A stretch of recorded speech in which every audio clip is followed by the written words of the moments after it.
I'm going to turn now just briefly. We've done research on the parties, all 9 parties, on their platforms in 2012. We had record of their platforms in 2008. We're going to contrast them. Everything I say now is strictly fact, and it's nonpartisan. And the FDA is not connected to any party whatsoever, but we will present the facts as we find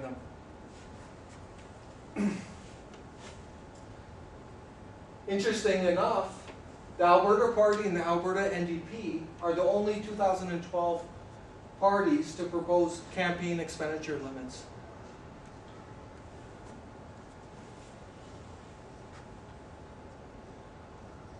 This has been updated because Sherman put out a release yesterday that he's on board with proportional representation now. So the Alberta Liberals are supporting proportional representation, just as a footnote.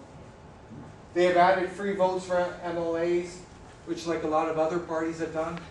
But the social credits back in 2008 had a whole thing on that. So it's nothing new, everyone, just so you know that. They want to restructure aspects of the legislature, recall elections, instant runoff election, increase government transparency. My issue here is they're not really dealing with the core issues. We really like proportional representation. We don't think it's a panacea, but it's going to help get more voice in the legislature, so we do support it.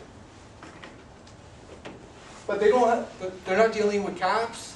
I don't know how much they know about this. I find a lot of these politicians, the candidates running, don't really know much about the electoral system and how it needs to be changed. They're not dealing with the high caps. They're not dealing with the corporation and trade unions, for example.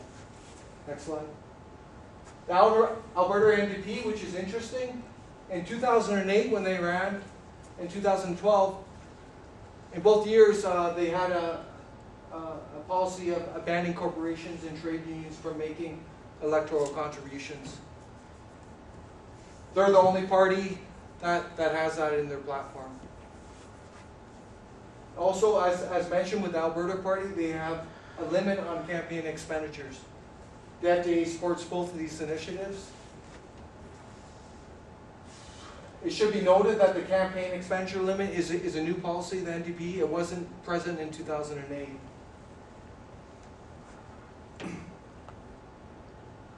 Also, these disclosure requirements and contribution limits in 2008 have become part of the law. There's a lot of transparency now in Alberta, so I don't think they carried them over to 2012. It was pointless.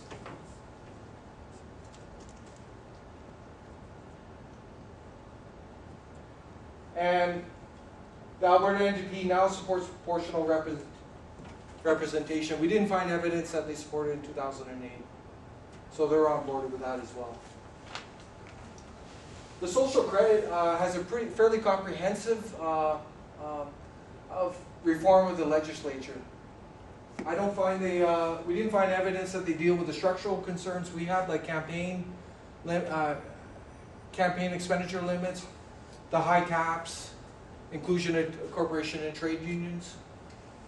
But they have this is way more than the wild rose in terms. If you look at it, it's very detailed. And they have instant runoff, they have free votes, and they are in support of proportional representation. There's 6 parties that are running out of the 9 that are supporting proportional representation. They have citizens recall, referendum initiatives. We support that. That's a big part of Bolivia under Morales. They actually have that. That was in our report. We were referencing that. They have that part of their national election process there. The Communist Party, it wasn't that detailed. We didn't see any change from 2008 to 2012.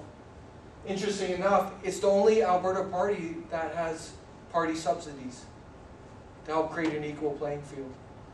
And that's something we support. Again, you have to take subsidies. You don't want to take it too far because you want people to get popular support. You don't want them to become dependent on money. But I think it's a useful tool to help support parties. as long as it's done in a modest, reasonable way. Next one.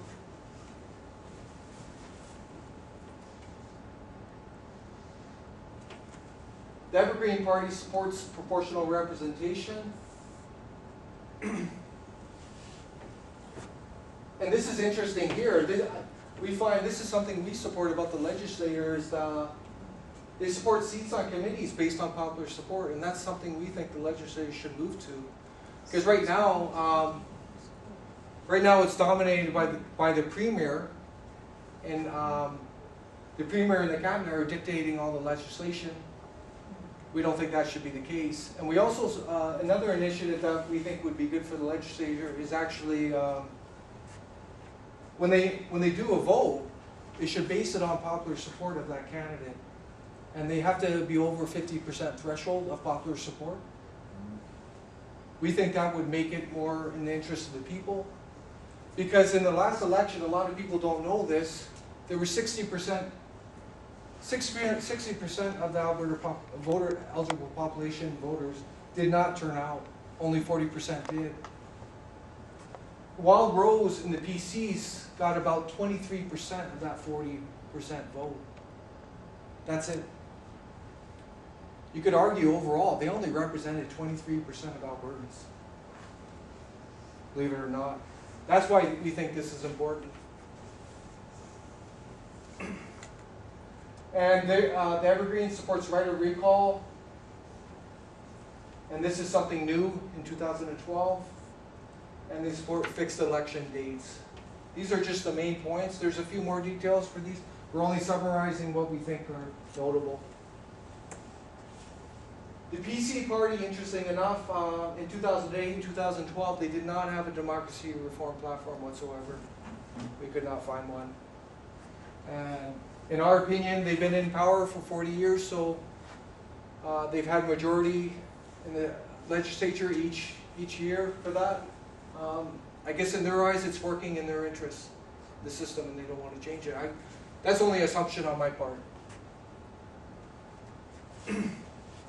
The Separation Party, they have the same platform as far as we could find out as 2008. And it's one of 5 parties that support proportional representation. Those were the key points that we found out on that.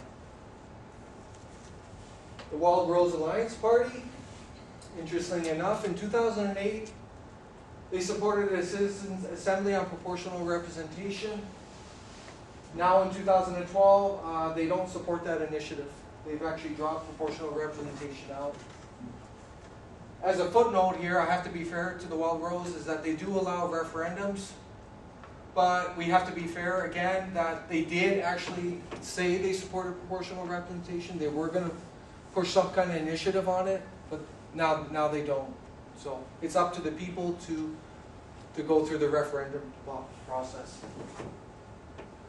Interesting enough too, in 2008, the Wild Rose Alliance Party supported a maximum 2-year terms for the premier.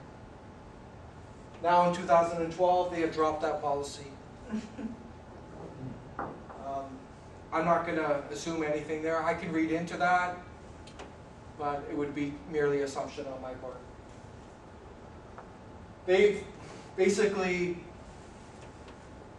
copied what the social credit for the remaining ones was. They added free legislative votes to its democracy reform platform, and they have recall and referendum, that type of thing. And that was all laid out by the social credits in 2008 in detail.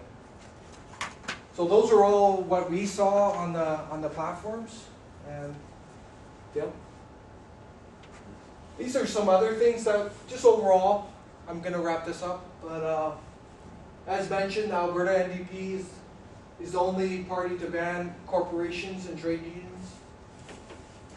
Alberta NDP and Alberta Party are only parties to have campaign expenditure limits. The Alberta NDP, Alberta Social Credit, Communist Party Alberta, Evergreen Party of Alberta, Separation Party Alberta, and now the Liberal Party of Alberta all support proportional representation. We support this, and we think these citizens' assembly they've had in BC and other provinces, they weren't a good idea. They were forcing the people to make a complex decision. We need parties that will take a leadership role and say this is good. We've done research in Europe, in South America, we've done a lot of research in North America, and we can see the merits of proportional representation. There's no doubt in our mind. I was on the radio last night on the Breckenridge, and the one thing I like about proportional representation is when you get a majority government, it truly represents the people. It means you have the support of majority plus of the people.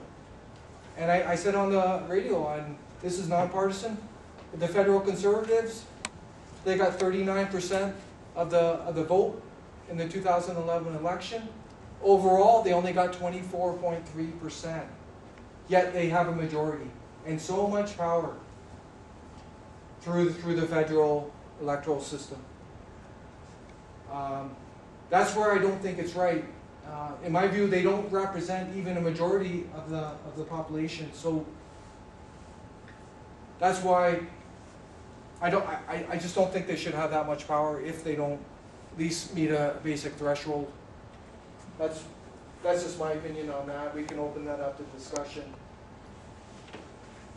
As mentioned here, the Communist Party Alberta is the only party that has public funding measures for political parties. They didn't go into details, they just mentioned it. And we support this initiative, and provinces like Manitoba, Quebec, New Brunswick, Nova Scotia, which all scored well in our province-wide audit, had reasonable public subsidy measures in them. The Alberta Liberals, Alberta Social Credit, Separation Party Alberta, Wild Rose Alliance, they all support public recall MLAs. And finally here, none of the parties offer reform of the ownership concentration in Alberta media or regulation of the political content of media during the election period. We recommend at least ownership concentration laws for Alberta to ensure a plurality in media. I'm not going to go into detail, but we will be producing a media study as mentioned, and we will back up our findings. And we'll let them it'll show whether there's equity in the coverage, and we're actually going to do a corporate breakdown of the media and who owns what and how much. And we'll see if this is a real issue. Right now we don't have the facts really to back this up, but we will be producing a report.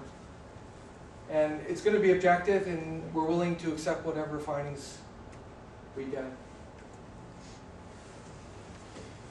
So that wraps up the majority of our presentation for tonight. We just believe that this issue is just so important. We just want to make sure that people know exactly why they're voting, who they're voting for, and what platforms you're supporting.